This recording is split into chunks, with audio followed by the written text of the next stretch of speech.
Hello दोस्तों। तो कैसे हैं आप सभी? आई होप आप सब बहुत अच्छे होंगे और आप लोग बहुत अच्छे से अपनी स्टडी भी कर रहे होंगे। तो लास्ट हमने क्या पढ़ा था? लास्ट हमने रेनेसा के बारे में ही पढ़ा था एंड मैंने आपसे कहा था कि जो भी कुछ अभी रेनेसा टाइम पीरियड के बारे में चीज़ें रह गई हैं वो हम नेक्स्ट वीडियो में डिस्कस करेंगे। ओके, तो रेनेसा जो कि आपका एंग्लो नॉर्मन के बाद आता है टाइम पीरियड 1500 से 1660 या फिर हम 1600 तक कह सकते हैं इसको। ठीक है, अगर आपने नोट किया होगा तो आप देखा होगा। देखिए थोड़ा सा इसको इस पे मत जाइए कि 1660 है, क्योंकि मैंने आपसे बोला था कि ये हिस्ट्री है और हिस्ट्री में चीज़ें होती हैं थोड़ी कॉम्प्लेक्स। ओके, तो कहीं पे आपको 1660 मिलेगा और कहीं पे आपको 1600 भी मिलेगा। ठीक है, तो वही आपको 15 से 1600 तक आपको याद रखना है। ठीक है, उसमें भी कुछ सब डिवीज़न है, जैसे कि मिडिल इंग्लिश पीरियड जब हमने पढ़ा था तो उसमें भी कुछ सब डिवीज़न थे, जैसे कि 1066 से 1300 तक आपका अर्ली मिडिल था। ठीक है, 1300 से आपका 1400 तक या 1340 से 1400 तक I think age of Chaucer था। ठीक है, एंड इसके बाद आपका लेट मिडिल इंग्लिश, मतलब कि जो लास्ट फेज है मिडिल इंग्लिश पीरियड का 14 से 15, उसको वो कुछ बैरन एज कहा जाता है लिटरेचर के लिए, क्योंकि उसमें वॉर वगैरह हुए हैं, बैटल हुए हैं, इतना कुछ उसमें लिटरेचर का ग्रोथ हमें नहीं देखने को मिला, तो उसको कह दिया गया कि लिटरेरी बैरनेस। ठीक है, क्योंकि लिटरेचर के अगर हम पॉइंट ऑफ व्यू से देखें तो उसमें ऐसा कुछ भी हमको नहीं मिलता है, इसलिए लिटरेरी बैरनेस उसे कहा गया। ठीक है, तो जितना आप अंदर घुसते चले जाएंगे चीज़ों के, आप देखेंगे कि इसमें ये भी है वो भी है, तो हर चीज़ आपको मिलेगी। ठीक है, और ऐसे ही आज हम बात करने वाले हैं रेनेसा मूवमेंट के बारे में। रेनेसा मूवमेंट, ठीक है, तो इसमें लिखा है कि क्लासिफाइड, ठीक है, क्लासिफाइड इनटू 3 पार्ट। रेनेसा को जो क्लासिफाई किया गया, ठीक है, वो आपका 3 पार्ट्स में किया गया। पहला आपका अर्ली रेनेसा है। ठीक है, 1400 से 1490 उसकी ड्यूरेशन है, उसका ईयर है, आपको ध्यान रखना है। ठीक है, अब आप इसको ऐसे भी समझ सकते हैं कि जो आपका लेट मिडिल था, ठीक है, देखिए जो भी चीज़ मैं आपको बता रही हूँ इसके लिए आपका रिवीजन करना बहुत ज़रूरी है। ठीक है, रिवीजन किया होगा आपने, पहले वाले वीडियोस को आपने देखा होगा, उसको नोट किया होगा, तभी आपको ये समझ में आएगा। यस, ठीक है, तो अगर आपने देखा होगा तो इसमें लिखा था लेट मिडिल। जब मैंने मिडिल इंग्लिश या फिर हम कह सकते हैं कि एंग्लो नॉर्मन पीरियड भी हम उसे कहते हैं, जब मैंने आपको वो एक्सप्लेन किया था तो उसमें एक सब पार्ट था मिडिल इंग्लिश पीरियड का, जो लास्ट वाला पार्ट था लेट मिडिल, तो कहा था कि वही आपका 1400 से 1500, तो वही इसमें आप देखिए लिखा है 1400 से 1490, यानी कि अर्ली रेनेसा रहा, या फिर हम कह सकते हैं कि वही आपका लेट मिडिल और वही आपका अर्ली रेनेसा, क्योंकि लेट मिडिल होगा तभी तो अर्ली रेनेसा होगा ना। मतलब ठीक तरीके से मिडिल भी नहीं रहा वो मिडिल इंग्लिश पीरियड और ठीक तरीके से रेनेसा भी नहीं आया, है ना।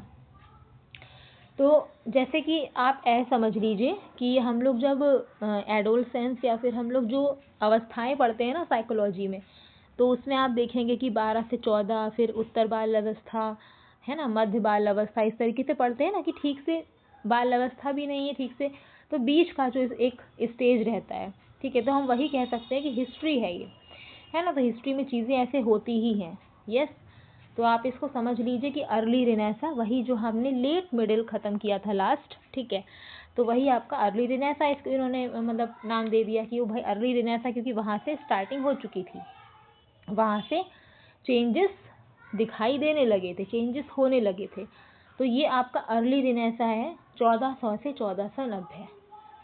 नोट करिएगा, एंड इसका ईयर आपको याद करना ही पड़ेगा, एक तरीके से आपको रटना पड़ेगा। ठीक है, 1400 से 1490। यस, इसके बाद आपका हाई रेनेसा आता है, वो आपका 1490 से 1527। ठीक है, इसके बाद आपका लेट रेनेसा आता है 1527 से 1600। ये ख़त्म हो गया हमारा रेनेसा मूवमेंट। ठीक है, तो रेनेसा में आपको इतने पार्ट्स लर्न करने हैं, याद करने हैं, अच्छे से देख लीजिए और इसको नोट कर लीजिए। ठीक है, यहाँ तक बात क्लियर हो गई। आगे लिखा है the word was first used by, ठीक है, मुझे एक राइटर का नाम याद आ रहा है कि कुछ नाम है उनका, उन्होंने इसको यूज़ किया था, रिनेसा शब्द को यूज़ किया था, कुछ वसारी करके नाम है, अगर आप लोगों को याद आ रहा है तो आप लोग मुझे बताइएगा। जॉर्ज वसारी आई थिंक, ऐसे कुछ नाम है, उन्होंने इसको यूज़ किया था, ठीक है। लेकिन अगर एग्ज़ाम में आता है तो हम लोग लगाएंगे जूल्स मिशलेट को, ठीक है, क्योंकि इन्होंने लोकप्रिय बनाया है, तो कहा जाता है कि इसीलिए फर्स्ट यूज्ड में भी इन्हीं का नेम आता है। जूल्स मिशलेट ने इस शब्द को पहली बार यूज़ किया था अपनी बुक में, एंड इनकी बुक का नाम था हिस्टोरी डी फ्रांस, फ्रांस के थे ये, एंड ये बुक पब्लिश होती है 1855 में। यू कैन सी कि 1855 ये पब्लिश लिखा है, पीबी करके शॉर्ट में लिखा है मैंने, पब्लिश हुआ था 1855 में हिस्टोरी डी फ्रांस। तो जूल्स मिशलेट ने हिस्टोरी डी फ्रांस में, जो कि 1855 में पब्लिश हुई थी, यहाँ पर इन्होंने रिनेसा शब्द को लोकप्रिय बनाया, या हम कह सकते हैं कि इन्होंने फर्स्ट यूज़ यहाँ पे किया है इस शब्द का, ठीक है। और आपको पार्ट समझ में आ गया, 1400 से 1490, 1490 से 1527 एंड 1527 से 1600, ठीक है। रिनेसा का जो मेन होता है वो हम लास्ट ही पढ़ चुके हैं कि रीबर्थ होता है, या फिर हम कह सकते हैं री अवेकनिंग होता है, रिवाइवल होता है, ठीक है। किस चीज़ का revival? Greek and classical culture का, ठीक है, जो रिवाइवल है ट्रेडिशंस का। हिस्टोरिकल बैकग्राउंड की तरफ अगर हम देखें तो 1453 में महमूद सेकंड ने अटैक करा था कॉन्स्टेंटिनोपल पे, ठीक है, ये कॉन्स्टेंटिनोपल लिखा है, CONSTANTINOPLE, मैंने स्पेलिंग बोल दी है, आप नोट कर लीजिए, कॉन्स्टेंटिनोपल, ठीक है, which was the centre of great classical learning, जो ग्रेट क्लासिकल लर्निंग का सेंटर था बिल्कुल, ठीक है। तो यहाँ से मतलब कह सकते हैं कि क्लासिकल लर्निंग को रिवाइव करने की बात हुई, या फिर इसके इस अटैक के बाद ही, इस जो इन्होंने ये बैटल मतलब ये अटैक करा इसके बाद ही, तो ये एक सेंटर रहा, मतलब इसलिए यहाँ पे ये इवेंट का जिक्र हुआ है कि 1453 में महमूद सेकंड ने कॉन्स्टेंटिनोपल पे अटैक करा था, जो सेंटर रहा ग्रेट क्लासिकल लर्निंग का, ठीक है। This was the historical background of renaissance movement, we can say. आगे लिखा है the greatest boon of renaissance was, I have already told you friends that main characteristics of renaissance movement और renaissance time period was humanism, ठीक है, मैंने बताया था last में भी ह्यूमैनिज्म, ठीक है। इसमें क्या था? न्यू बिलीफ था, फेडरलिज्म डाइट था, ओके, रेडिकल चेंज, ये सब पढ़ा था ना, and study of एंटिकिटी, okay, humanistic की वहाँ पर बात हुई थी। तो ग्रेटेस्ट बून वो है ह्यूमैनिज्म, ठीक है, ह्यूमैनिज्म ध्यान रखिएगा, ग्रेटेस्ट बून जो है वो ह्यूमैनिज्म, मतलब कि मानवतावाद, ठीक है, मानवतावाद, ह्यूमैनिज्म। आगे लिखा है प्रो रिनेसा मैन के बारे में, ठीक है, प्रो रिनेसा मैन कौन कौन थे? दांते बकैसियो पेटार्क, दांते बकैसियो पेटार्क, ये इनका नाम आता है प्रो रिनेसा मैन में, ठीक है। फिर यहाँ पर एक ग्रीक लिटरेचर में नाम आया है, देखिए ये राइटर का नाम मैं लिख देती हूँ, ये राइटर का नाम प्रोटागोरस है, ठीक है, प्रोटागोरस। जब मैंने देखा कि गलत नेम है तो फिर मैंने इसको ठीक किया था, इसलिए कट है, प्रोटागोरस मैंने लिख दिया है, आप नोट कर लीजिए। प्रोटागोरस ने एक स्टेटमेंट दिया, ठीक है, ये सब हम रिनेसा में ही पढ़ रहे हैं। प्रोटागोरस ने एक स्टेटमेंट दिया, क्या स्टेटमेंट दिया देखते हैं। प्रोटागोरस ने एक स्टेटमेंट दिया, man is the measure of all things and is also the centre of universe, की जो मैन है ना, मैनहुड हम यहाँ कह सकते हैं, मैन या manhood, man is the measure of all things and also the centre of universe, वही, ठीक है, सेंटर है यूनिवर्स का। तो ये स्टेटमेंट आपसे सिंपली पूछा जाता है कि ये स्टेटमेंट किसने दिया है, तो ये दिया है ग्रीक लिटरेचर में प्रोटागोरस ने दिया है, ये आपको ध्यान रखना है। इसके बाद लिखा है कि renaissance also affected the field of art, ठीक है, रिनेसा बहुत ही मतलब आर्ट का बहुत ज़्यादा यहाँ पर बोलबाला रहा। प्रो रिनेसा आर्ट जो कहलाया वो हाई रिनेसा आर्ट कहलाया, एंड प्रो रिनेसा के बाद ऐसे करके टिक है ना, देखिए ये जो आपको टिक दिखाई दे रहा है प्रो रेनेसा के बाद में, तो ये प्रो रेनेसा मैन पता है किसे, सॉरी प्रो रेनेसा आर्ट में नाम आता है लियोनार्डो दा विंसी का, एंड लियोनार्डो दा विंसी को हम रेनेसा मैन कहते हैं, ब्रैकेट में लिखा है, ठीक है। ये इंपॉर्टेंट चीज़ें हैं सारी, ठीक है।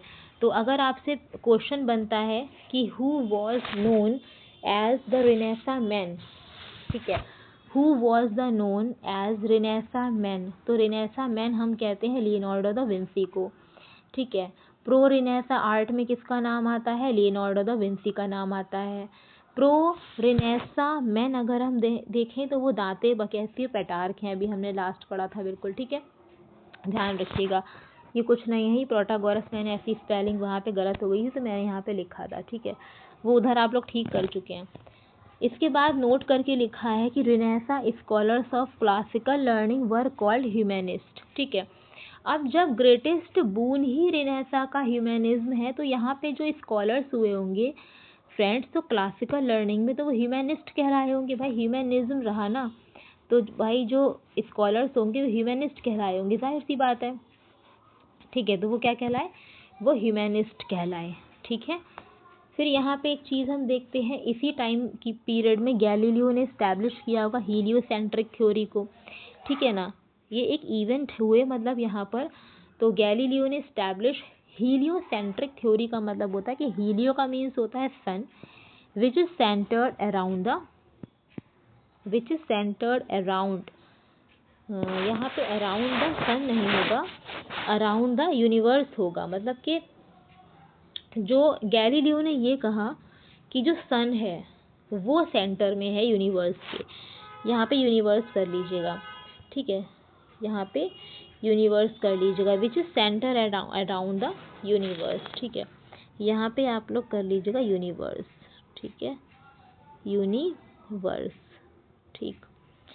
इन्होंने कहा कि जो सूरज है, जो सन है, सन को इन्होंने ब्रह्मांड का केंद्र बताया, तो इनकी थ्योरी को हीलियोसेंट्रिक थ्योरी कहते हैं, ठीक है, अकॉर्डिंग टू बाइबल। लेकिन वो कह रहे हैं कि अर्थ जो है वो है सेंटर में यूनिवर्स के, तो बाइबल में इनको बताया गया है, गैलीलियो ने हीलियोसेंट्रिक थ्योरी दी, उन्होंने हीलियो को बताया, मतलब कि सन को बताया है, ठीक है। अब इसके बाद लिखा है कि most of translation work poured into English literature, काफ़ी सारे मतलब ट्रांसलेशन वर्क भी हम यहाँ पे देखने को मिलते हैं, जैसे कि प्लूटार्क्स का पैरेलल लाइफ को ट्रांसलेट करा है टॉमस नॉर्थ ने, ठीक है। जो होमर का इलियड एंड ओडिसी है उसको चैपमैन ने ट्रांसलेट किया है, मॉन्टेग्न के एसाई को फ्लोरियो ने ट्रांसलेट किया है, ठीक है। कैक्सटन ने भी मतलब काफ़ी ग्रेट कंट्रीब्यूशन दिया, spread of book by establishing printing press में इनका काफ़ी योगदान है कैक्सटन का इंग्लिश में, ठीक है, इन 1476, ये ईयर बहुत ही ज़्यादा इम्पॉर्टेंट है, कब, 1476, ठीक है, एट वेस्ट मिनिस्टर में, ठीक है। और अगर हम आगे की तरफ देखें तो यहाँ पे लिखा है कि first printing book in England, तो वो है डिक्ट्स and sayings of the philosopher, of के बाद यहाँ पे दा भी आएगा, ठीक है, यानी कि first printing book in England डिक्ट्स, मैं स्पेलिंग बोल देती हूँ, DICTES, डिक्ट्स एंड सेइंग्स, SAYENGIS, ठीक है, डिक्ट्स and sayings of the philosopher. इसके बाद recycle of history of Troy, ये भी प्रिंटिंग बुक रही इंग्लैंड में, और मॉर्टेडी अर्थर का भी नाम इसमें लिखा है, हो सकता है ये भी हो सकता है का मतलब ये है क्योंकि मॉर्टेडी अर्थर थर्ड बुक कंसिडर करा गया है, लेकिन ये दो तो कंफर्म ही है, ठीक है, कि है ही, ओके। तो ध्यान रखिएगा, ये सारा आपको रखना है ध्यान, ठीक है। एंड इसकी स्पेलिंग देख लीजिएगा,